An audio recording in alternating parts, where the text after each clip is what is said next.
Hello everyone, welcome to the channel Ravi study IQ GK. और आज की इस वीडियो में मैं डिस्कस करूंगी संपूर्ण 2023 की करंट अफेयर का पार्ट नंबर 17। तो देखिए, जैसा मैंने आपके साथ प्रॉमिस किया था कि मैं पूरा 2023 यहाँ पर आपका कवर कराऊंगी, तो उसी सीरीज़ में आज हम डिस्कस करेंगे पार्ट नंबर 17। ऑलरेडी 16 पार्ट जो है सीरीज़ के अपलोड हो चुके हैं और जल्दी आपके आगे आने वाले पार्ट्स ये भी अपलोड कर दिए जाएंगे।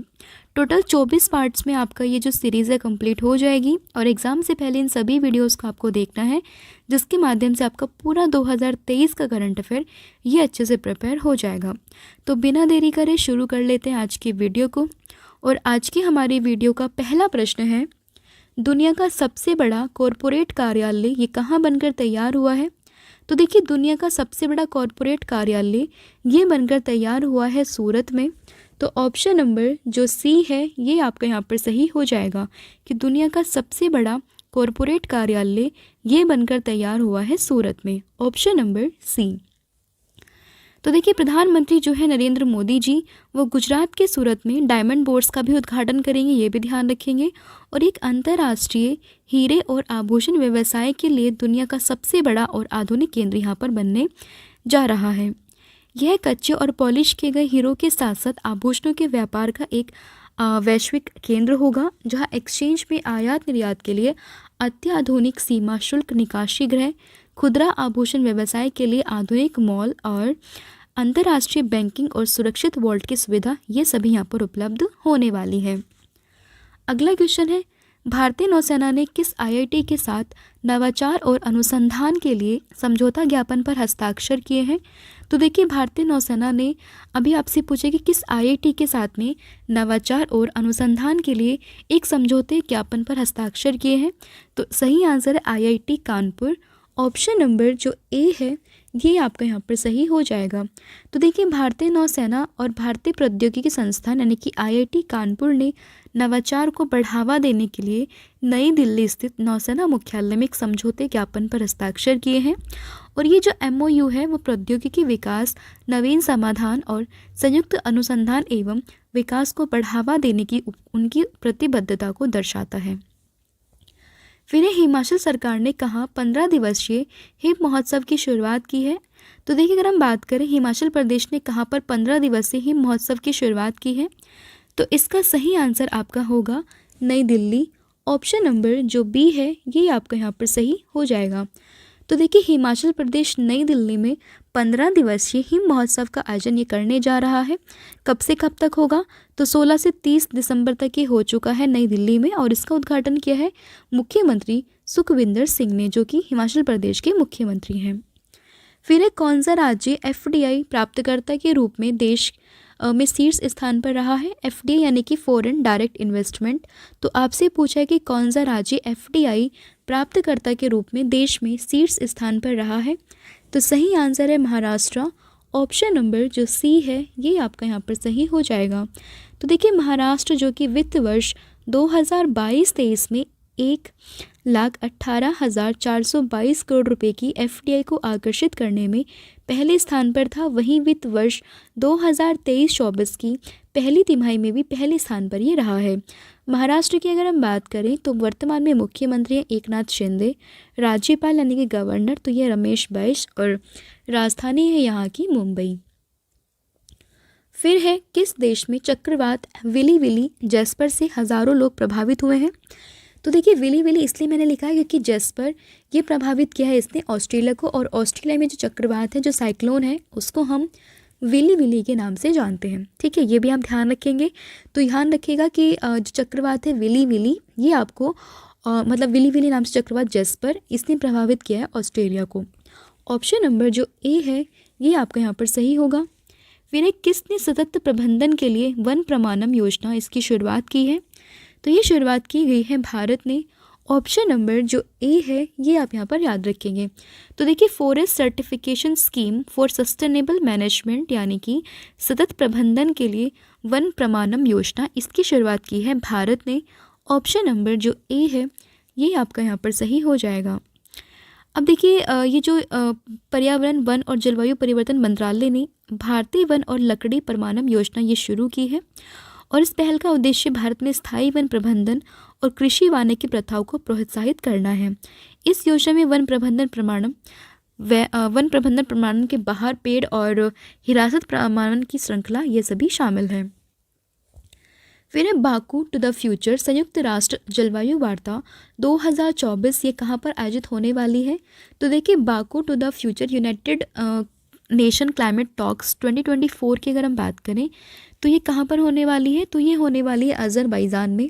ऑप्शन नंबर जो बी है ये आप यहाँ पर याद रखेंगे।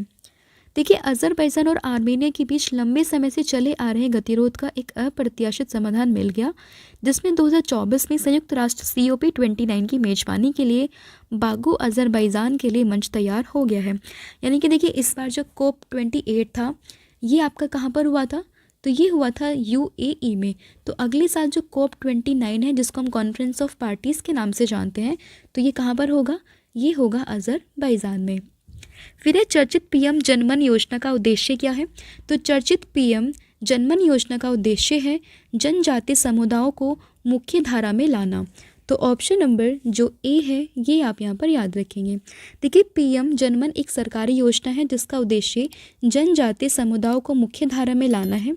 इसमें PM आवास योजना के तहत सुरक्षित आवास, स्वच्छ पेयजल तक पहुंच, बेहतर स्वास्थ्य देखभाल, शिक्षा, पोषण, सड़क एवं दूरसंचार कनेक्टिविटी के साथ साथ स्थायी आजीविका के अवसर सहित विभिन्न क्षेत्र यहाँ पर शामिल हैं। फिर ड्रग्स और अपराध पर संयुक्त राष्ट्र कार्यालय के दक्षिण पूर्व एशिया ओपियम सर्वेक्षण 2023 के अनुसार कौन सा देश दुनिया का सबसे बड़ा अफीम उत्पादक देश बना है? तो ये बना है म्यांमार। ऑप्शन नंबर जो सी है ये आप यहाँ पर याद रखेंगे। देखिए, म्यांमार 2023 में दुनिया का सबसे बड़ा अफीम उत्पादक देश बन गया है और म्यांमार में इस साल 1080 मिलियन टन अफीम का उत्पादन हुआ है। फिर मैक्स लाइफ इंश्योरेंस के अध्यक्ष के रूप में किसे नियुक्त किया गया? तो मैक्स लाइफ इंश्योरेंस के अध्यक्ष की अगर हम बात करें तो ये नियुक्त किया गया है राजीव आनंद को। ऑप्शन नंबर जो बी है ये आपका यहाँ पर सही हो जाएगा कि राजीव आनंद को मैक्स लाइफ इंश्योरेंस के अध्यक्ष के रूप में नियुक्त किया गया है। देखिए, मैक्स लाइफ इंश्योरेंस के बोर्ड ने कंपनी के नेतृत्व में एक महत्वपूर्ण क्षण को चिन्हित करते हुए नए अध्यक्ष के रूप में राजीव आनंद की नियुक्ति को मंजूरी दे दी है। मैक्स लाइफ इंश्योरेंस की बात करें तो संस्थापक है अनिलजीत सिंह। स्थापना हुई थी साल 2000 में और मुख्यालय इसका नई दिल्ली में। फिर वर्ष 1971 के युद्ध में पाकिस्तान पर भारत की जीत के उपलक्ष्य में विजय दिवस किस तारीख को हम मनाते हैं? तो विजय दिवस की अगर हम बात करें तो ये हम मनाते हैं 16 दिसंबर को। ऑप्शन नंबर जो डी है ये आपका यहाँ पर सही हो जाएगा। देखिए, 16 दिसंबर को हर साल विजय दिवस के तौर पर मनाया जाता है। विजय दिवस पाकिस्तानी सैनिकों के द्वारा घुसपैठ करने के विरुद्ध ऑपरेशन विजय में भारतीय सशस्त्र बलों की जीत की स्मृति में मनाया जाता है। पाकिस्तानी सैनिकों ने 3 दिसंबर 1971 को 11 भारतीय हवाई क्षेत्रों पर हमला किया, जिसे युद्ध करार दिया गया और उस समय जो हमारे देश की प्रधानमंत्री थी वो थी इंदिरा गांधी। फिर किस अभिनेत्री ने अपना पहला उपन्यास जिसका नाम है जेबा एन एक्सीडेंटल सुपर हीरो ये लॉन्च किया है? तो ये लॉन्च किया है हुमा कुरैशी ने। ऑप्शन नंबर जो सी है आप यहाँ पर याद रखेंगे। फिर नोबेल शांति पुरस्कार विजेता जिनका नाम है हेनरी किसिंजर, इनका निधन हो गया। ये किस देश से थे? तो अगर हम बात करें नोबेल शांति पुरस्कार विजेता, इनका निधन हो गया और ये बिलोंग करते थे USA से। ऑप्शन नंबर जो सी है आपका यहाँ पर सही हो जाएगा। फिर नेवल एक्सरसाइज वरुण का आयोजन भारत और किस देश के मध्य किया जा रहा है? तो देखिए, नेवल एक्सरसाइज है वरुण, इसका आयोजन ये भारत और साथ ही में फ्रांस के बीच में किया जा रहा है। तो ऑप्शन नंबर जो डी है ये आपका यहाँ पर सही हो जाएगा। तो देखिए, भारत और फ्रांस के बीच में द्विपक्षीय नौसेना अभ्यास वरुण के 21वें संस्करण की शुरुआत ये हो गई है। भारत और फ्रांस के बीच इस नेवल एक्सरसाइज की शुरुआत वर्ष 1993 में की गई थी और वर्ष 2001 में इस नौसेना अभ्यास को वरुण नाम दिया गया था, जो भारत फ्रांस रणनीतिक द्विपक्षीय संबंधों की पहचान बन गया है। फिर कौन सा देश अपने 75वें स्वतंत्रता दिवस पर भारत के पहले PM जवाहरलाल नेहरू के चित्र सहित डाक टिकट जारी करेगा? तो ये जारी करेगा श्रीलंका। ऑप्शन नंबर जो ए है ये आप यहाँ पर याद रखेंगे। तो आपसे यहाँ पर पूछा कि कौन सा देश अपने 75वें स्वतंत्रता दिवस पर भारत के पहले पीएम यानी कि प्राइम मिनिस्टर जो थे जवाहरलाल नेहरू उनके चित्र सहित डाक टिकट को इशू करेगा। तो ये देश है आपका श्रीलंका, ऑप्शन नंबर ए।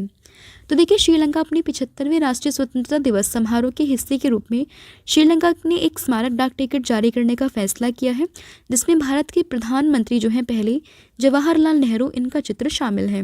राष्ट्रीय स्वतंत्रता दिवस समारोह का मुख्य समारोह ये 4 फरवरी को राष्ट्रपति रणनील विक्रमसिंघे और प्रधानमंत्री दिनेश गुणवर्धने की उपस्थिति में आयोजित किया गया। फिर एक किस राज्य या यूटी की बसोहली पेंटिंग को जीआई टैग मिला है? तो बसोहली पेंटिंग की अगर हम बात करें तो ये है जम्मू कश्मीर की, ऑप्शन नंबर जो बी है आपका यहाँ पर सही हो जाएगा। तो देखिए कठुआ जिले की बसोहली पेंटिंग जम्मू क्षेत्र का पहला स्वतंत्र जीआई टैग उत्पाद है। जीआई के इतिहास में ये पहली बार है कि जम्मू क्षेत्र को हस्तशिल्प के लिए जीआई टैग ये मिला है। फिर एक किस राज्य के हस्तशिल्प उत्पाद डिंडोरी की गोंड पेंटिंग, ग्वालियर कालीन और उज्जैन बाटिक प्रिंट को जीआई टैग प्रदान किया गया? तो ये प्रदान किया गया है मध्य प्रदेश को, ऑप्शन नंबर जो डी है ये आपका यहाँ पर सही हो जाएगा। देखिए मध्य प्रदेश के 5 हस्तशिल्प उत्पाद हैं जो कि है बेड़ा घाट का स्टोन क्राफ्ट, डिंडोरी की गोल्ड पेंटिंग और ग्वालियर का कारपेट है, उज्जैन की बाटिक प्रिंट है और बालाघाट के बसा सीवनी की रेशम साड़ी है। इन सभी को जीआई टैग प्रदान किया गया है। फिर एक किस राज्य की बनारसी लंगड़ा आम और आदम चीनी चावल को जीआई टैग मिला है? तो देखिए अगर हम बात करें बनारसी लंगड़ा आम और आदम चीनी चावल को ये जीआई टैग मिला है, कहाँ के हैं ये? तो बनारसी से याद रखेंगे बनारस, और बनारस है आपका यूपी में। तो सही आंसर होगा इसका उत्तर प्रदेश, ऑप्शन नंबर जो बी है ये आपका यहाँ पर सही हो जाएगा। अगला क्वेश्चन है किस राज्य के नागरी दुबराज चावल की किस्म को जीआई टैग मिला है? तो देखिए अगर हम बात करें कि किस राज्य के नागरी दुबराज चावल की किस्म को जीआई टैग मिला है, तो सही आंसर है इसका छत्तीसगढ़, ऑप्शन नंबर जो बी है ये आपका यहाँ पर सही हो जाएगा। अब देखिए धान का कटोरा कहे जाने वाले छत्तीसगढ़ को धान के कारण अब अंतर्राष्ट्रीय पहचान मिल गई है। छत्तीसगढ़ में सुगंधित चावल की विशेष किस्म नगरी दुबराज को जीआई टैग ये मिल गया है। फिर नासा ने अपने किस मिशन के लिए पहली महिला और अश्वेत पुरुष का चयन ये किया है? तो देखिए अगर हम बात करें नासा ने अपने किस मिशन के लिए पहली महिला और अश्वेत पुरुष का चयन किया है, तो इसका नाम है आर्टेमिस 2, ऑप्शन नंबर जो सी है ये आपका यहाँ पर सही हो जाएगा। तो देखिए आर्टेमिस 2 की अगर हम बात करें तो इस मिशन की अगर हम बात करेंगे तो इस मिशन में टीम ओरियन स्पेसक्राफ्ट में सवार होंगी जो SLS रॉकेट के द्वारा उड़ाया जाएगा। यह सबसे ताकतवर रॉकेट होगा जो अभी बनाया गया है, यहाँ पर मिस्टेक है, अभी बनाया गया है। और नासा की अगर हम बात करें तो ये है national aeronautics and space administration. स्थापना इसकी हुई थी 1958 में। मुख्यालय इसका वॉशिंगटन में है और इसके जो प्रशासक हैं वो है बिल नेल्सन। अगला क्वेश्चन है किस कंपनी ने कराईकल पोर्ट का अधिग्रहण कर लिया है? तो देखिए अगर हम बात करें कि किस कंपनी ने कराईकल पोर्ट का अधिग्रहण कर लिया, तो ये है आपका अदानी ग्रुप, ऑप्शन नंबर जो सी है ये आपका यहाँ पर सही हो जाएगा। फिर एक कौन सा अफ्रीकी देश अपना पहला ऑपरेशनल यू अर्थ ऑब्जर्वेशन ये सैटेलाइट लॉन्च करने वाला है? तो देखिए अगर हम बात करें कि कौन सा ऐसा देश है जो अपना पहला ऑपरेशनल अर्थ ऑब्जर्वेशन सैटेलाइट ये लॉन्च करेगा, तो ये है आपका केन्या, ऑप्शन नंबर जो सी है ये आपका यहाँ पर सही हो जाएगा। तो देखिए जो आपका अफ्रीकी देश केन्या है वो हाल ही में अपना पहला operational you earth observation satellite ये लॉन्च करने जा रहा है, जिसे नाम दिया गया है क्या? टाइफा 1 सैटेलाइट। केन्या स्पेस एजेंसी 11 अप्रैल को कैलिफोर्निया में वेंडनबर्ग स्पेस फोर्ब्स बेस से स्पेस एक्स फाल्कन 9 रॉकेट से अपने सैटेलाइट को लॉन्च करेगा। और केन्या के रक्षा मंत्रालय के अनुसार ये सैटेलाइट कृषि और खाद्य सुरक्षा सहित विभिन्न क्षेत्रों के लिए डाटा प्रकाश प्रदान करेगा। ये भी आप ध्यान रखेंगे। अब किसने किया है ये पहला ऑब्जर्वेशनल है तो इसलिए इंपॉर्टेंट हो जाता है किस अफ्रीकी देश ने, नाम है इसका केन्या। फिर भारत के लिए स्पेस स्टार्टअप ने 3D प्रिंटेड क्रायोजेनिक इंजन का सफल परीक्षण किया है। मैं यानी कि आपको बताने कि भारत के किस स्पेस स्टार्टअप ने, तो अगर हम बात करें भारत का किस स्पेस स्टार्टअप है तो इसका नाम है sky root aerospace, option number जो ए है ये आपका यहाँ पर सही हो जाएगा। देखिए, भारत की private space company Skyroot aerospace ने 3D printed cryogenic engine Dhawan 2 का सफल परीक्षण किया है। धवन 2 एक 3.5 किलो न्यूटन इंजन है जिसका नाम भारत के रॉकेट वैज्ञानिक डॉक्टर सतीश धवन के नाम पर रखा गया है। अब स्काईरूट एरोस्पेस भारत की एक प्राइवेट एरोस्पेस कंपनी है। इसकी स्थापना 2008 में की गई थी, ये भी आप ध्यान रखेंगे। फिर एक किस देश ने जासूसी सैटेलाइट ओफेक 13 को अंतरिक्ष में लॉन्च किया है? तो देखिए, अगर हम बात करें कि पहला नहीं, आप कहेंगे कि जासूसी सैटेलाइट है ओफेक 13, ये स्पेस में किस देश ने भेजा है? तो सही आंसर है इसका इज़राइल। ऑप्शन नंबर जो बी है ये आपका यहाँ पर सही हो जाएगा कि इज़राइल ने अभी जासूसी सैटेलाइट ओफेक 13 को अंतरिक्ष में लॉन्च किया है।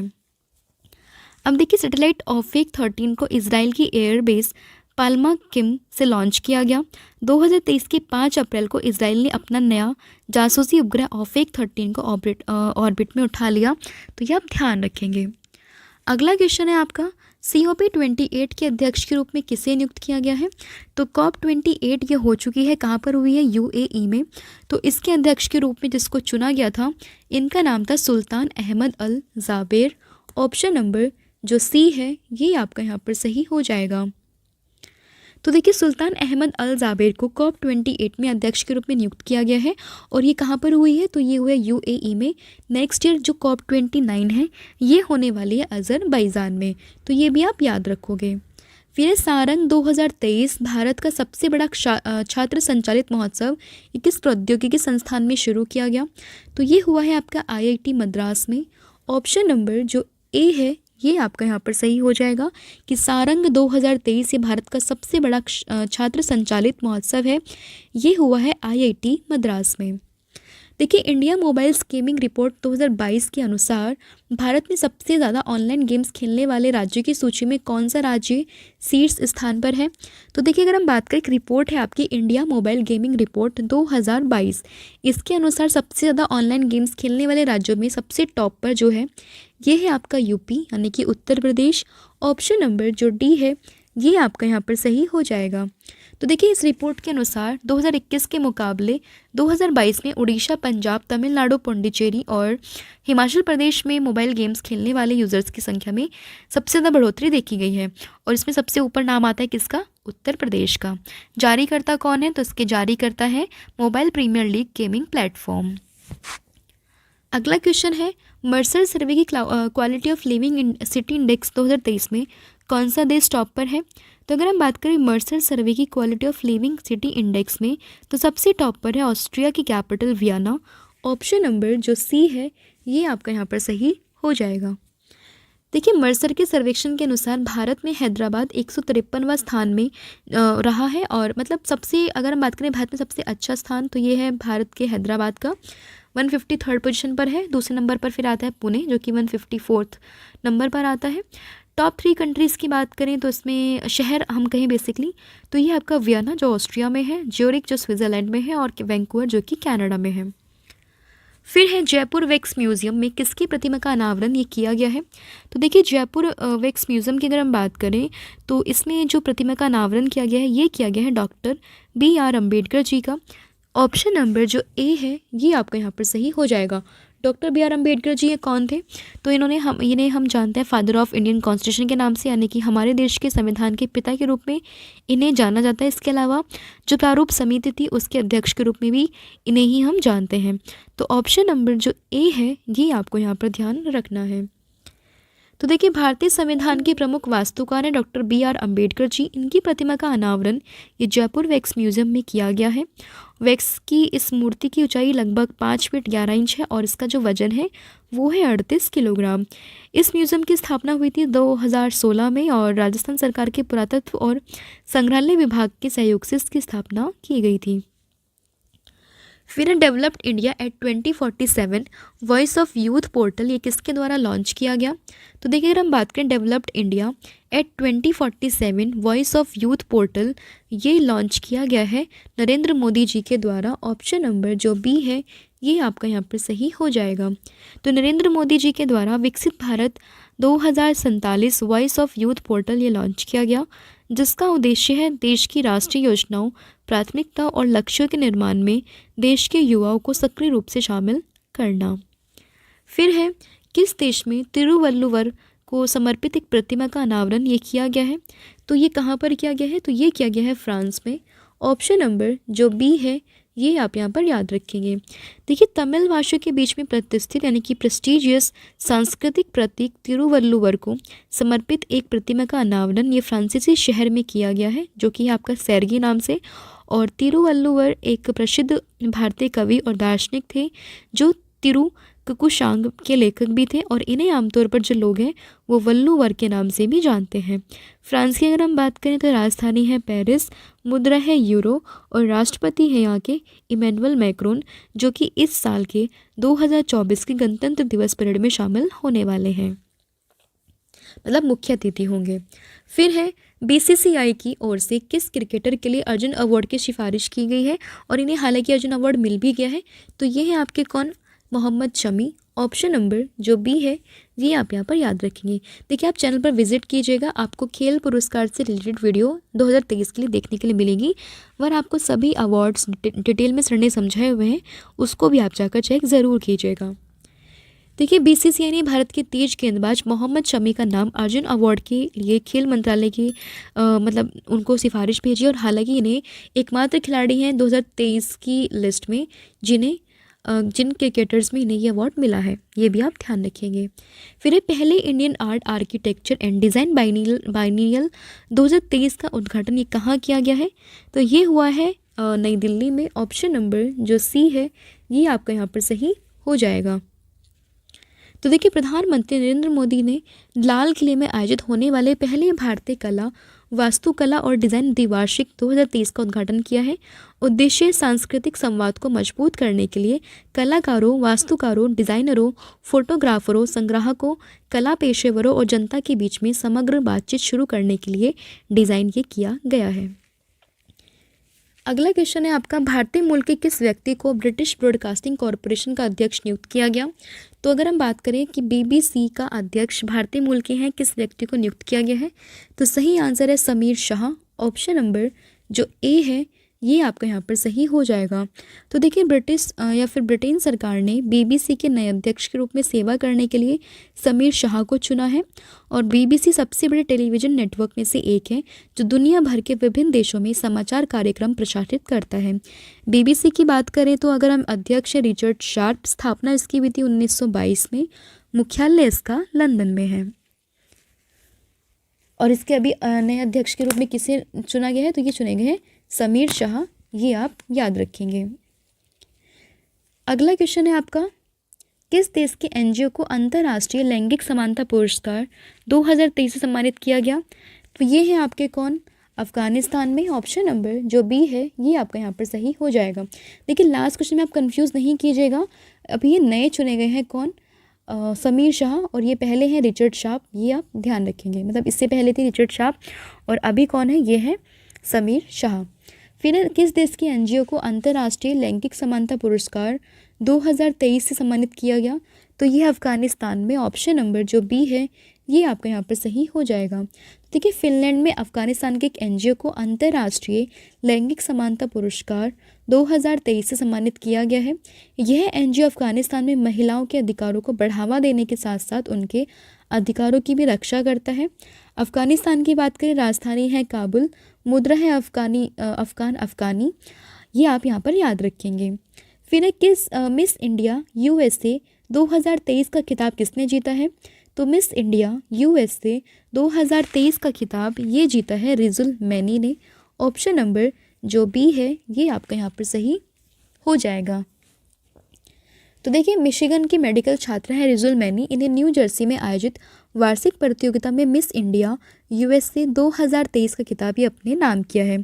वहीं अगर हम बात करें स्नेहा नाबियार जो कि मैसाचुसेट्स से है, उन्हें मिसेस इंडिया यूएसए घोषित किया गया। पेंसिल्वेनिया की सलोनी राममोहन को मिस टीन इंडिया यूएसए ये खिताब दिया गया है। फिर किसको इंदिरा गांधी शांति पुरस्कार 2023 से सम्मानित किया गया?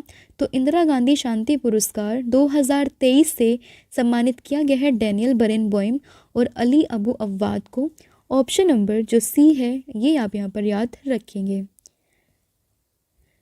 देखिए, अगर हम बात करें मशहूर पियानो वादक डैनियल बेरनबॉइम और शांति कार्यकर्ता है अली अबू अव्वाद को संयुक्त रूप से इंदिरा गांधी शांति पुरस्कार 2023 से सम्मानित किए जाने की घोषणा ये की गई है।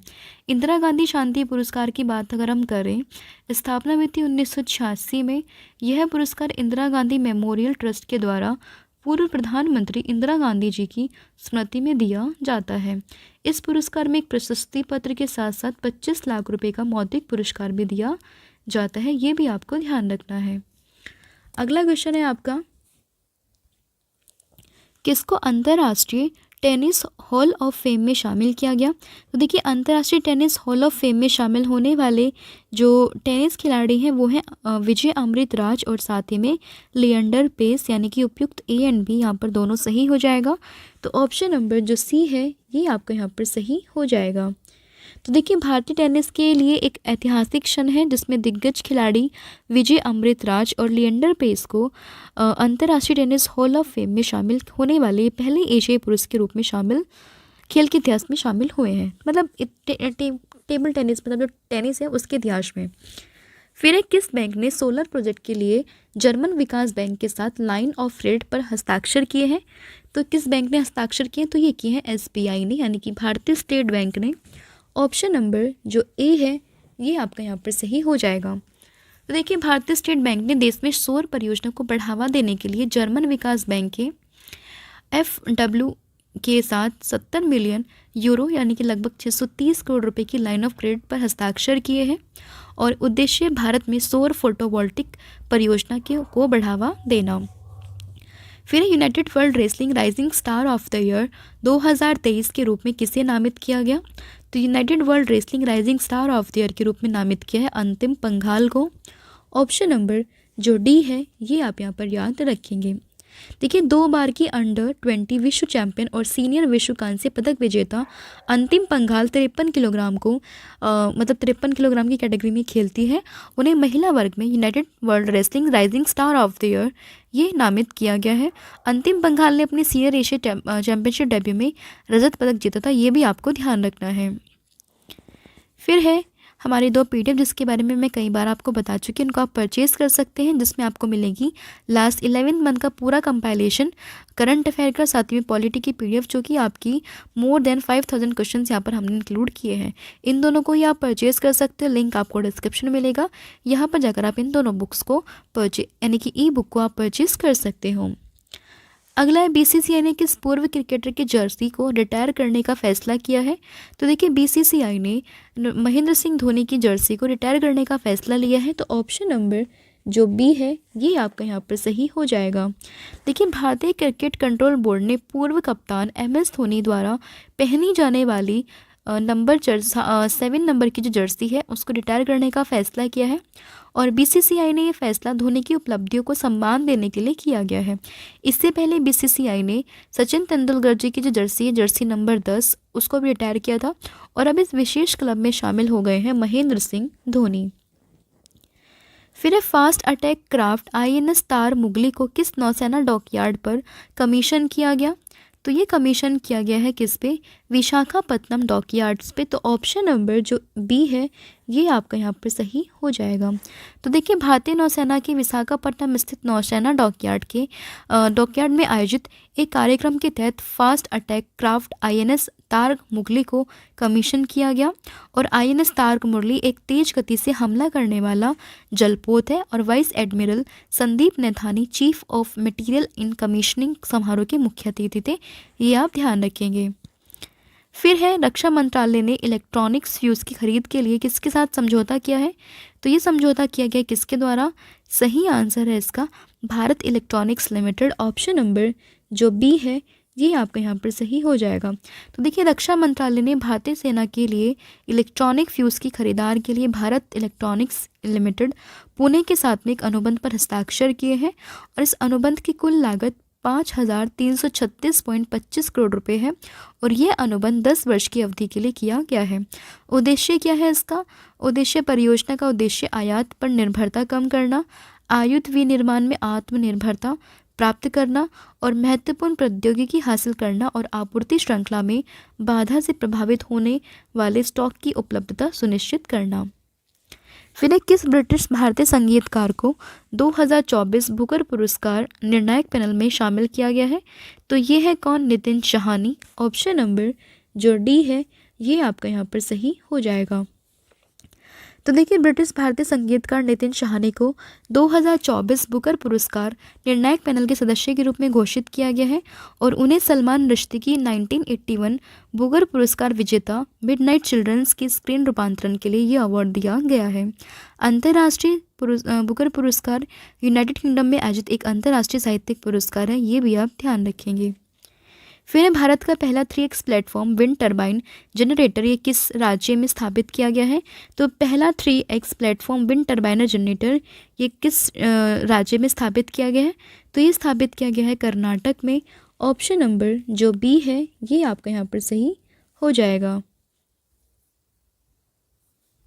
तो देखिए रेन्यू पावर ने कर्नाटक के गडम में भारत का पहला 3x platform wind turbine generator WTGS स्थापित किया है। यह नए पवन टर्बाइन जनरेटर देश की पहली राउंड द क्लॉक नवीकरणीय ऊर्जा परियोजना का हिस्सा होंगे जो पवन, सौर और बैटरी ऊर्जा भंडारण प्रणाली को जोड़ती है। यह परियोजना सालाना भारत में 1 मिलियन से अधिक घरों की बिजली देने के लिए ऊर्जा का उत्पादन करेगी। फिर सरस्वती सम्मान 2022 से किसे सम्मानित किया गया है? तो ये सम्मानित किया गया है विश्व शंकरी जी को। ऑप्शन नंबर जो डी है ये आपका यहाँ पर सही हो जाएगा। देखिए यहाँ पर ये अवार्ड 2022 का है लेकिन ये मिला है 2023 में, तो इसलिए आप कंफ्यूज नहीं होइएगा। तो इसका यही क्वेश्चन है कि 2022 का सरस्वती सम्मान ये किसे सम्मानित किया गया? तो सही आंसर है Shiv Shankari. Option number D. तो देखिए तमिल लेखिका है शिव शंकरी, उनको उपन्यास सूर्यवंशम के लिए साल 2022 का सरस्वती सम्मान ये इन्होंने अपने नाम किया है। फिर शिक्षा मंत्रालय के अनुसार किस राज्य की साक्षरता दर ये सबसे कम है? तो ऑब्वियसली आपने कई बार सुना होगा बिहार की, तो ऑप्शन नंबर जो सी है ये आपका यहाँ पर सही हो जाएगा। तो शिक्षा मंत्रालय के द्वारा साझा किए गए आंकड़ों के अनुसार बिहार 61.8% में सबसे कम साक्षरता है इसके अंदर, और इसके बाद नंबर आता है अरुणाचल प्रदेश का और फिर आता है राजस्थान का। सबसे ऊपर कौन है? तो सबसे ऊपर है Kerala with the percentage of 94%। Asia का सबसे बड़ा अंतर्राष्ट्रीय खाद्य और आतिथ्य मेला आहार ये 2023 कहाँ शुरू हुआ है?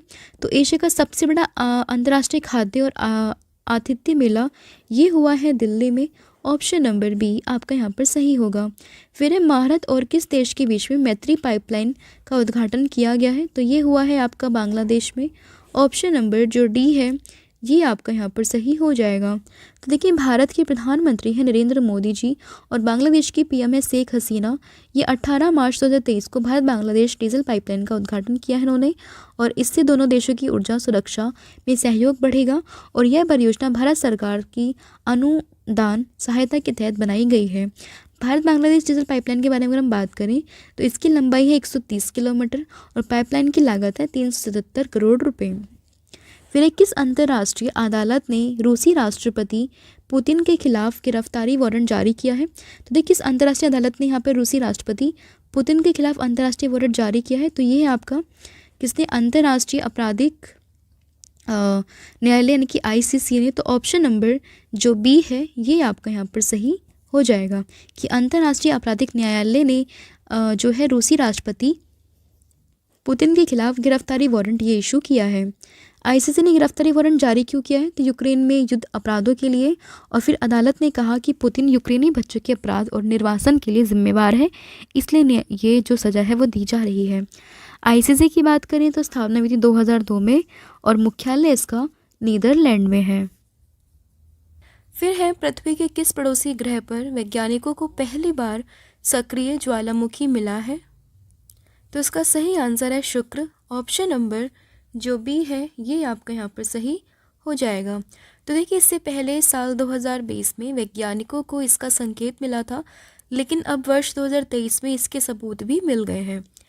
वीनस की अगर हम बात करें तो पृथ्वी का सबसे नज़दीकी ग्रह है और इसको हम अर्थ के ट्विन के नाम से भी जानते हैं, यानी कि पृथ्वी की जुड़वा बहन, इसके नाम से हम जानते हैं शुक्र को। और शुक्र एक वर्ष में मतलब शुक्र पर एक वर्ष पृथ्वी की वर्ष के 225 दिन के बराबर होता है। फिर है वर्ल्ड हैप्पीनेस इंडेक्स 2023 के अनुसार दुनिया का सबसे खुशहाल देश कौन सा है? तो देखिए वर्ल्ड हैप्पीनेस इंडेक्स की अगर हम बात करें उसके अकॉर्डिंग दुनिया का सबसे खुशहाल देश, तो ये बना है आपका फिनलैंड। ऑप्शन नंबर जो बी है ये आपका यहाँ पर सही हो जाएगा कि वर्ल्ड हैप्पीनेस रिपोर्ट के अनुसार दुनिया का सबसे खुशहाल शहर ये है आपका फिनलैंड। तो देखिए भारत इस पर आया 126वें स्थान पर, और ये रैंक ये बताता है कि भारत दुनिया के कम खुशहाल देशों में है। और अगर हम बात करें, यह नेपाल, चाइना, बांग्लादेश और श्रीलंका जैसे अपने पड़ोसी देशों से भी नीचे है। और वहीं अगर हम बात करें सबसे नीचे कौन है, तो इसमें सबसे नीचे नंबर पर आता है कौन, अफगानिस्तान, जो कि 137वें नंबर पर है। फिर है दुनिया की पहली सैंड बैटरी, ये किस देश में स्थापित की गई है, तो दुनिया की पहली सैंड बैटरी ये स्थापित की गई है फिनलैंड में। ऑप्शन नंबर जो डी है ये आप यहाँ पर याद रखेंगे कि दुनिया की पहली सैंड बैटरी ये रखी गई है फिनलैंड में। तो देखिए सैंड बैटरी एक उच्च तापमान तापीय ऊर्जा भंडारण है जो अपने भंडारण माध्यम के रूप में रेत या रेत जैसी सामग्री का उपयोग करता है, और यह रेत में ऊर्जा को ऊष्मा के रूप में संग्रहित करता है। फिनलैंड की बात करें, राजधानी है हेलेंसिकी, और यहाँ की जो मुद्रा है वो है यूरो। फिर है संगीत अकादमी के द्वारा संगीता कलानिधि पुरस्कार 2023 से किसे सम्मानित किया जाएगा। तो देखिए अगर हम बात करें संगीता कलानिधि पुरस्कार की, तो ये सम्मानित किया जाएगा किसको, बॉम्बे जयश्री को। ऑप्शन नंबर जो बी है ये आप यहाँ पर याद रखेंगे। फिर है विश्व स्वास्थ्य संगठन ने partnership for healthy cities award 2023 से किस भारतीय शहर को सम्मानित किया है, तो ये सम्मानित किया गया है बेंगलुरु को। ऑप्शन नंबर जो डी है आप यहाँ पर याद रखेंगे। देखिए बेंगलुरु को तंबाकू नियंत्रण के खिलाफ चलाए गए जागरूकता अभियान और प्रयासों के लिए WHO ने ये पुरस्कार जो है वो दिया है। फिर किस मंत्रालय ने अल्पसंख्यक छात्रों को दी जाने वाली पढ़ो परदेश स्कीम को ये बंद कर दिया है, तो ये बंद किया है अल्पसंख्यक मंत्रालय ने। ऑप्शन नंबर सी आप यहाँ पर याद रखेंगे। तो देखिए अल्पसंख्यक मंत्रालयों की तरफ से अल्पसंख्यक छात्रों को दी जाने वाली पढ़ो परदेश स्कीम को बंद कर दिया गया, और मंत्रालय ने विदेश में पढ़ाई के लिए एजुकेशन लोन पर लगने वाले ब्याज पर सब्सिडी देने वाली इस योजना को बंद कर दिया गया है। फिर है किस राज्य की कोरवा ऑर्डिनेंस फैक्ट्री में AK-203 असोल्ट राइफल का निर्माण ये शुरू हुआ है। तो देखिए भारत का जो राज्य है आपका उत्तर प्रदेश, यहीं पर जो है इसकी कोरवा ऑर्डिनेंस फैक्ट्री में AK-203 असोल्ट राइफल का जो निर्माण है वो शुरू हो गया है। तो ऑप्शन नंबर जो सी है ये आप यहाँ पर याद रखेंगे। फिर देखिए कलाश्निकोव AK-203 असोल्ट राइफल के निर्माण के लिए भारत रूस का संयुक्त उद्यम दोनों देशों के बीच मजबूत साझेदारी का एक प्रमाण है, और ये जो उद्यम है जॉइंट रूप से इसके माध्यम से भारत में इन राइफलों के निर्माण का कदम न केवल भारतीय सशस्त्र बलों को अधिक मारक क्षमता प्रदान करता है, जबकि दोनों देशों के बीच सैन्य तकनीक सहयोग को मजबूत करने में भी एक महत्वपूर्ण कदम के रूप में कार्य करता है। फिर ई गवर्नेंस मोड में पूरी तरह से स्थानांतरित होने वाला पहला केंद्र शासित प्रदेश ये कौन सा बना है, तो ये बना है जम्मू कश्मीर। ऑप्शन नंबर जो बी है आपका यहाँ पर सही हो जाएगा। तो देखिए जम्मू कश्मीर डिजिटल तरीकों को पूरी तरह से अपनाने वाला भारत का पहला केंद्र शासित प्रदेश बन गया है, और जम्मू कश्मीर पारदर्शी और लाजवाब शासन प्रणाली के साथ देश में डिजिटल सरकार के एक मॉडल के रूप में भी उभरा है। जम्मू कश्मीर की बात करें तो राजधानी है श्रीनगर, और यहाँ के जो उपराज्यपाल हैं ये है मनोज सिन्हा। फिर है प्रसिद्ध असमिया कवि नीलमणि फुकन का निधन हो गया है। इन्हें किस वर्ष 56वें ज्ञानपीठ पुरस्कार से सम्मानित किया गया था, तो इन्हें सम्मानित किया गया था साल 2020 में। ऑप्शन नंबर जो बी है ये आपका यहाँ पर सही हो जाएगा कि एक प्रसिद्ध असमिया कवि है नीलमणि फुकन, इनका अभी निधन हुआ है, और इन्हें 56वें ज्ञानपीठ पुरस्कार से साल 2020 में सम्मानित किया गया था। फिर नौसेना, जो भारतीय नौसेना में शामिल की गई 5वीं कलवरी श्रेणी की पनडुब्बी का नाम क्या है, तो इसका नाम है INS वागीर। ऑप्शन नंबर जो सी है ये आपका यहाँ पर सही हो जाएगा। देखिए, भारतीय नौसेना ने 23 जनवरी 2023 को 5वीं कलवरी श्रेणी की पनडुब्बी वागीर को कमीशन किया है और नौसेना स्टाफ के प्रमुख एडमिरल आर हरि कुमार मुंबई में नौसेना डॉकयार्ड में आयोजित एक समारोह के दौरान मुख्य अतिथि थे। मुंबई के Mazagon dock ship builders limited ने मेमर्स नेवल ग्रुप ऑफ फ्रांस के साथ मिलकर पनडुब्बी का निर्माण किया है, ये भी आप याद रखेंगे। और कलवरी श्रेणी की 4 पनडुब्बियाँ भारतीय नौसेना को पहले ही सौंपी जा चुकी हैं। फिर है, अंडमान और निकोबार द्वीप समूह के कितने द्वीपों का नाम परमवीर चक्र विजेताओं के नाम पर किया है? तो ये क्या है, 21 द्वीपों का नाम परमवीर चक्र विजेताओं के नाम पर। तो ऑप्शन नंबर जो ए है ये आपका यहाँ पर सही हो जाएगा। फिर है, पराक्रम दिवस किस स्वतंत्रता सेनानी की जयंती के उपलक्ष्य में हम मनाते हैं? तो अगर हम बात करें पराक्रम दिवस की तो ये हम मनाते हैं नेताजी सुभाष चंद्र बोस जी की जन्म तिथि पर। तो ऑप्शन नंबर जो ए है ये आपका यहाँ पर सही हो जाएगा। तो देखिए, पराक्रम दिवस प्रसिद्ध स्वतंत्रता योद्धा नेता सुभाष चंद्र बोस की जयंती के उपलक्ष्य में हम मनाते हैं और नेताजी का जन्म ये हुआ था कब? ये हुआ था 23 जनवरी को 1897 में उड़ीसा के कटक में। और प्रतिवर्ष 23 जनवरी को देश जो है पराक्रम दिवस मनाता है ताकि लोग विशेष रूप से युवाओं को संघर्ष और चुनौतियों का सामना करने के लिए प्रेरित किया जा सके। अगला क्वेश्चन है, 5G तकनीक लागू करने वाला पहला आकांक्षी जिला विदिशा ये किस राज्य में है? तो ये है आपका मध्य प्रदेश में। Option number C. देखिए, विदिशा ये मध्य प्रदेश का पहला आकांक्षी जिला है जिसमें उद्यमियों द्वारा आपूर्ति किए गए इनोवेटिव 5G उपयोग टेक्नोलॉजी को अपनाया है। और यह विदिशा जिला प्रशासन और दूरसंचार विभाग यानी कि DOT के centre for development of telematics के बीच एक सहयोगी प्रयास है।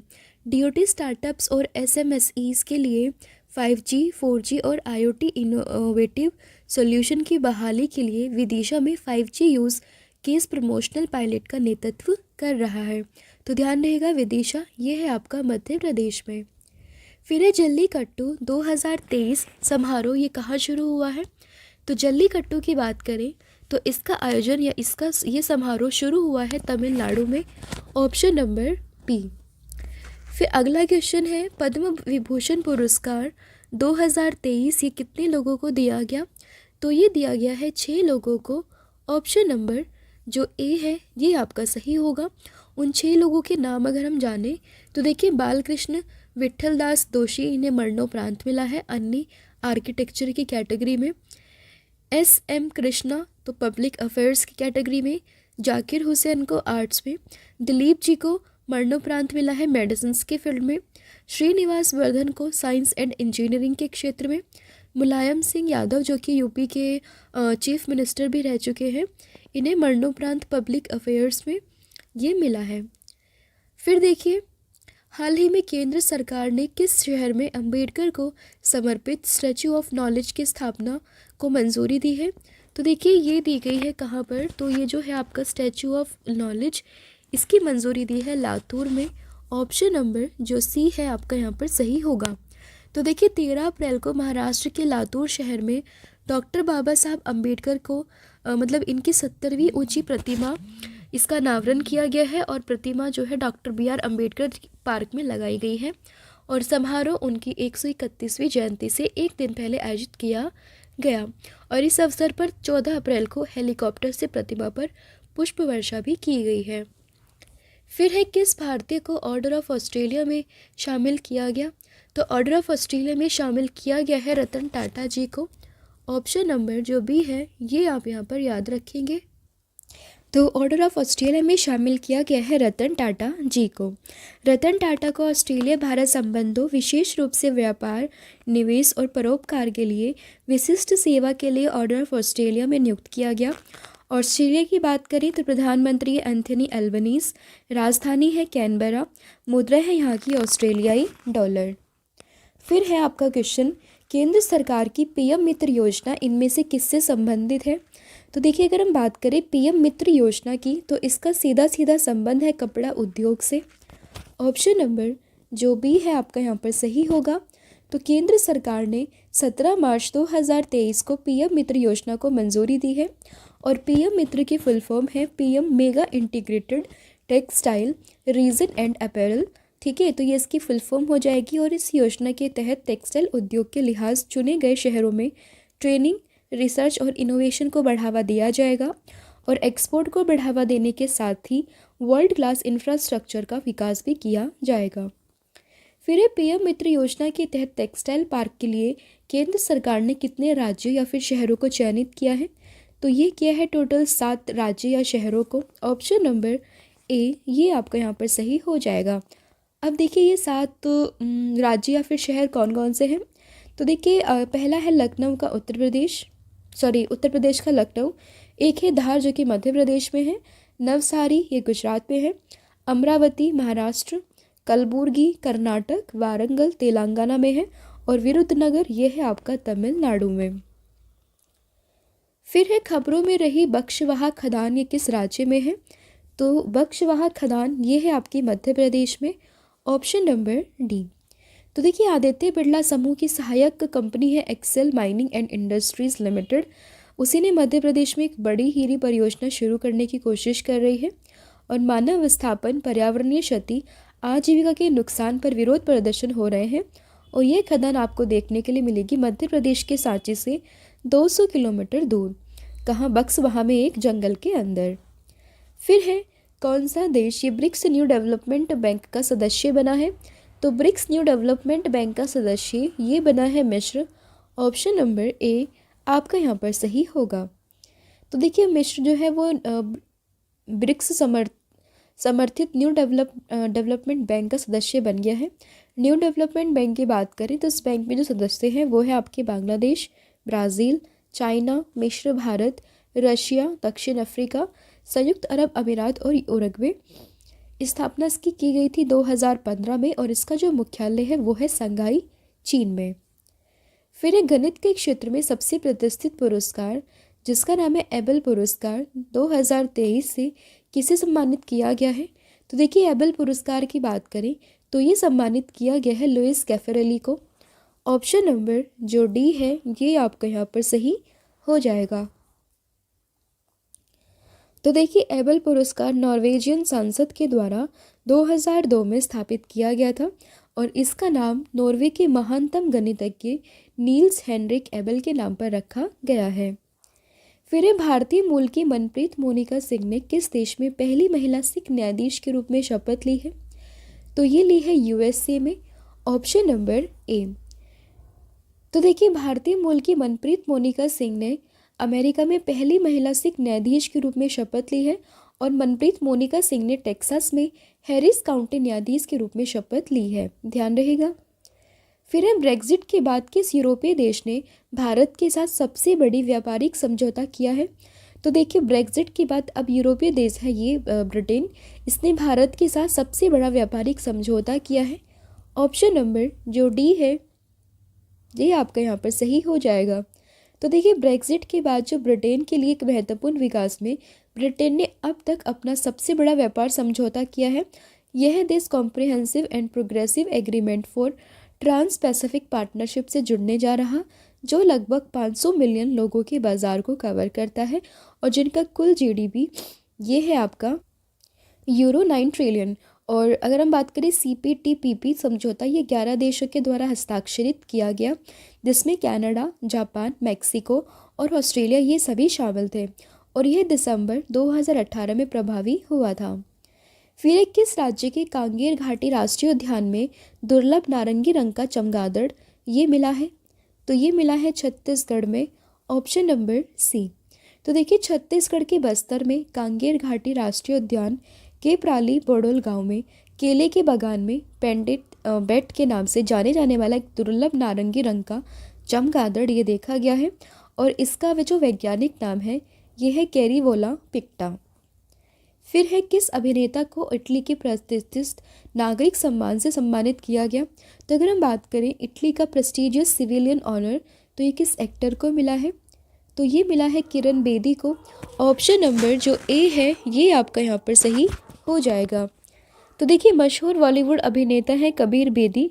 इन्हें इटली के सर्वोच्च नागरिक order order of merit of the Italian Republic से सम्मानित किया गया है, ये आपको याद रखना है।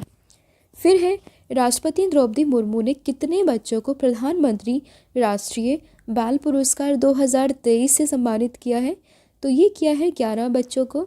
ऑप्शन नंबर जो बी है ये आपका यहाँ पर सही होगा।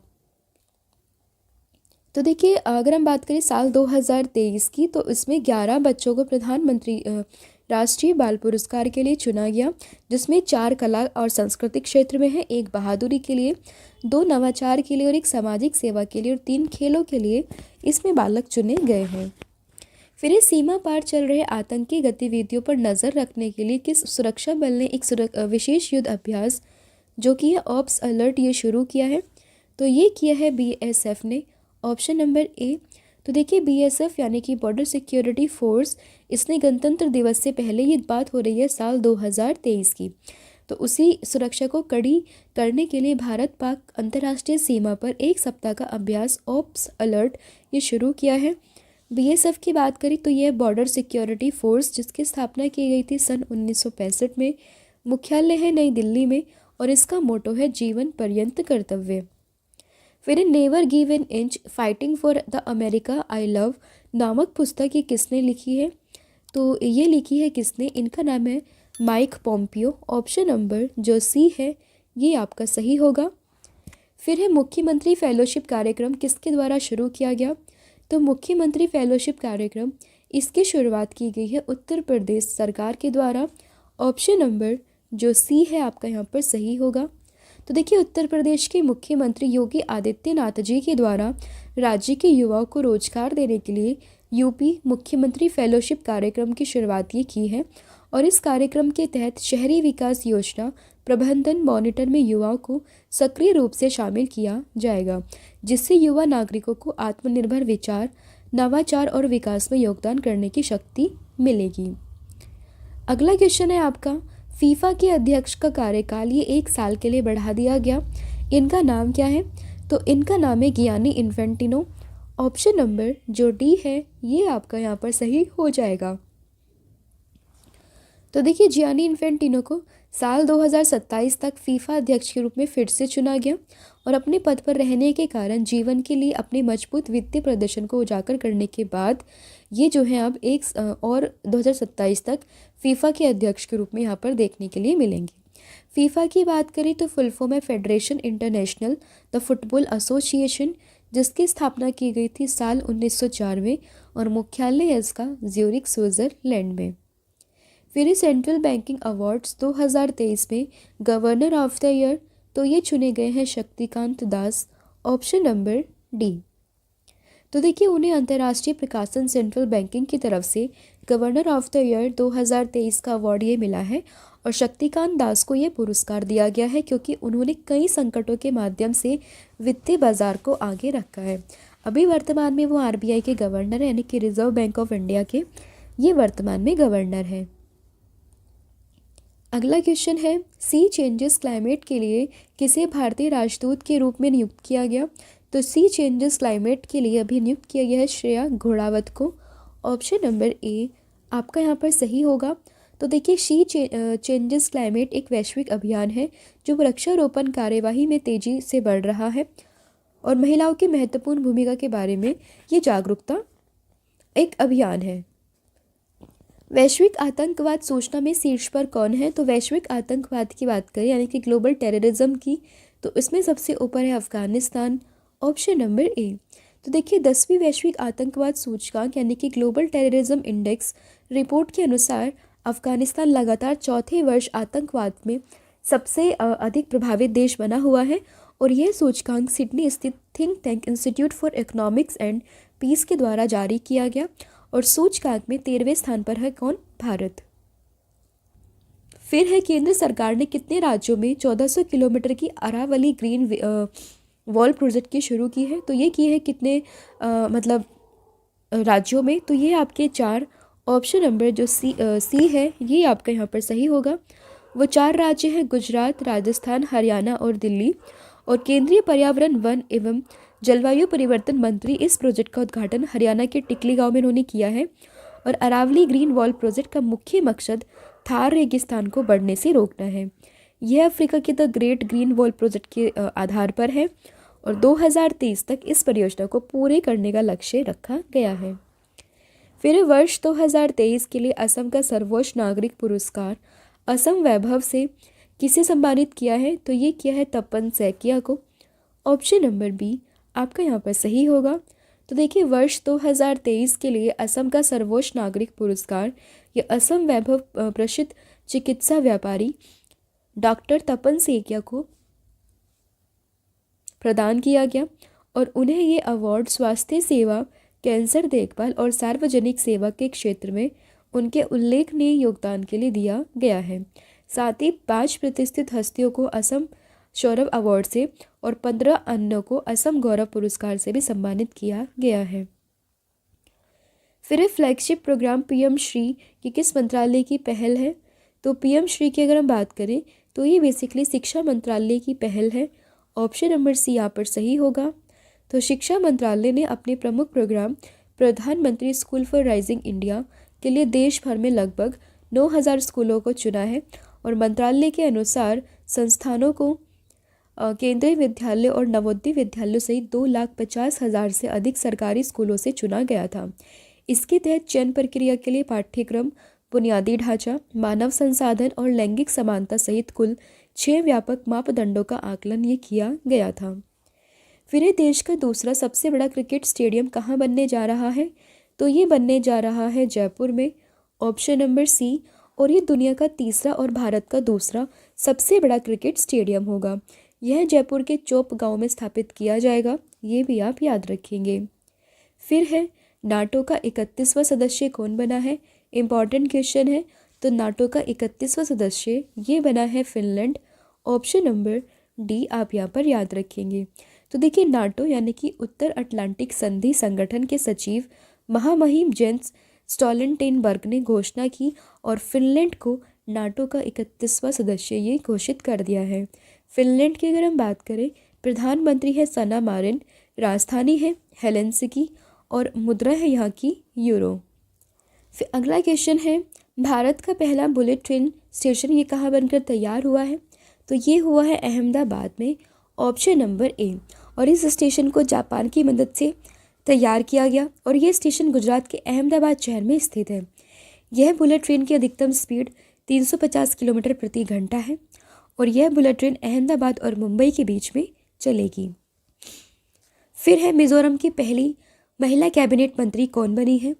तो ये है लालरेनपुई। Option number B. तो देखिए लालरेनपुई को स्वास्थ्य एवं परिवार कल्याण, समाज कल्याण एवं आदिवासी मामले, महिला एवं बाल विकास और पर्यटन विभाग का प्रभार दिया गया है। लालरेनपुई जोराम पीपल्स मूवमेंट पार्टी से संबंधित है, ये भी आप याद रखेंगे। फिर विश्व के सबसे लोकप्रिय नेताओं की सूची में 76% की अनुमोदन रेटिंग के साथ शीर्ष पर कौन है? तो यह है Narendra Modi. Option number C. तो देखिए मॉर्निंग कंसल्ट के अनुसार नरेंद्र मोदी 76% की अप्रूवल रेटिंग के साथ सबसे लोकप्रिय वैश्विक नेता है और 66% की रेटिंग के साथ ही दूसरी पोजीशन पर है मेक्सिको के राष्ट्रपति आंद्रेस मैनुअल लोपेज और तीसरे नंबर पर स्विट्जरलैंड के राष्ट्रपति एलन बर्सेट। जारी करता है morning consult political intelligence, America की एजेंसी है, ये इसको जारी करती है। फिर है इसरो के आदित्य L1 मिशन में लगी किस इमेजिंग टेलीस्कोप ने सूर्य की पहली फुल डिस्क तस्वीरें खींची है? तो ये खींची है सूट ने। ऑप्शन नंबर सी। सूट यानी कि सोलर अल्ट्रावायलेट इमेजिंग टेलीस्कोप और सूट के जरिए भेजी गई तस्वीरों की स्टडी से वैज्ञानिकों को मैग्नेटिक सोलर एटमॉस्फेयर की डायनेमिक कंपाइलिंग की स्टडी में मदद मिलेगी और इससे पृथ्वी पर सोलर रेडिएशन के असर को रोकने के उपाय ये निकल सकेंगे। आदित्य L1 मिशन को किस रॉकेट से लॉन्च किया गया था? तो यह है PSLV XL C57। आरबीआई ने मौद्रिक नीति की बैठक के दौरान unified payments mode transaction limit 1 lakh रुपए से बढ़ाकर ये कितनी कर दी है? तो ये की है 5 लाख रुपए। Option number D. तो देखिए यूपीआई भारत में रियल टाइम पेमेंट सिस्टम है जो स्मार्टफोन से किसी भी बैंक से दूसरे बैंक में इंस्टेंट ट्रांजैक्शन करता है। एनपीसीआई ने यूपीआई को 11 अप्रैल 2016 को लॉन्च किया था। फिर है मैक्स लाइफ इंश्योरेंस के नए अध्यक्ष, तो ये बने हैं Rajiv Anand. Option number C. Max Life Insurance ये एक्सिस बैंक और मैक्स ग्रुप की सब्सिडरी कंपनी है जिसकी स्थापना हुई थी साल 2000 में और मुख्यालय है नई दिल्ली में। किस ओलंपियन खिलाड़ी को वर्ष 2023 में प्रतिष्ठित 35वें जिमी जॉर्ज फाउंडेशन पुरस्कार से सम्मानित किया गया? तो ये है Murali Sreeshankar. Option number D. फिर है लंबी कूद के ओलंपिक मुरली श्रीशंकर को केरल के सर्वश्रेष्ठ खिलाड़ी के लिए 35वें जिमी जॉर्ज फाउंडेशन पुरस्कार से सम्मानित किए जाने के लिए घोषणा की गई है। फिर एक किस राज्य के गरबा नृत्य को यूनेस्को की अमूर्त सांस्कृतिक विरासत की लिस्ट में शामिल किया गया? तो ये है गुजरात। Option number A. तो देखिए यूनेस्को ने गुजरात के पारंपरिक गरबा नृत्य को अपनी मानवता की अमूर्त सांस्कृतिक विरासत के लिस्ट में शामिल किया गया और गरबा नृत्य इस सूची में शामिल होने वाला भारत की 15वीं अमूर्त सांस्कृतिक विरासतीय स्थल बन गया है। 2 साल पहले दिसंबर 2021 में कोलकाता की दुर्गा पूजा को भी इस लिस्ट में शामिल किया गया था, ये भी आप याद रखेंगे। विश्व मानवाधिकार दिवस ये कब मनाते हैं? तो ये हम मनाते हैं 10 दिसंबर को। Option number A. और इस बार की थीम है freedom equality and justice for all. फिर दिसंबर 2023 में किस देश ने चीन के belt and road initiative project से बाहर निकलने की घोषणा की है? तो ये की है इटली ने। Option number A. देखिए बेल्ट एंड रोड इनिशिएटिव ये साल 2013 में लॉन्च किया गया और इसका उद्देश्य दक्षिण पूर्व एशिया, मध्य एशिया, खाड़ी क्षेत्र, अफ्रीका और यूरोप को स्थल और समुद्री मार्गों के नेटवर्क से जोड़ना है। फिर वर्ष 2023 में वन्य जीव पर्यटन के लिए किस राज्य ने सेंचुरी एशिया अवार्ड जीता है? तो ये जीता है मध्य प्रदेश ने। Option number B. तो देखिए मध्य प्रदेश टूरिज्म बोर्ड को top tigers wildlife tourism award में सर्वश्रेष्ठ सतत वन्यजीव पर्यटन राज्य, the best sustainable wildlife tourism state के लिए सेंचुरी एशिया अवार्ड से सम्मानित किया गया है, ये आप यहाँ पर याद रखेंगे। तो देखिए यहाँ पर मैंने डिस्कस किया आपके साथ top 100 question of current affairs of 2023। Hopefully video आपको पसंद आई होगी, सभी क्वेश्चंस आपको अच्छे समझ आए होंगे, सभी क्वेश्चन काफ़ी रेलेवेंट है। जल्दी इसका नेक्स्ट पार्ट भी अपलोड किया जाएगा, तब तक के लिए अपना ध्यान रखेंगे और इसको रिवाइज करते रहेंगे। अब मैं आपसे पूछूंगी टेस्ट के 2 क्वेश्चन जिसके आंसर आप मुझे कमेंट सेक्शन में दोगे। तो पहला है मैक्स लाइफ इंश्योरेंस के अध्यक्ष का नाम, ये आप मुझे बताओगे। और अगला है कि दुनिया का सबसे बड़ा कॉरपोरेट कार्यालय ये कहाँ बनकर तैयार हुआ है, इसका आंसर भी आप मुझे कमेंट सेक्शन में दोगे। इसके अलावा PDF ऑलरेडी मैं आपको बता चुकी, आप इन्हें परचेज़ कर सकते हैं, लिंक आपको डिस्क्रिप्शन में मिल जाएगा। आज के लिए इतना ही है। Thank you so much, have a good and wish you all the very best for your exams.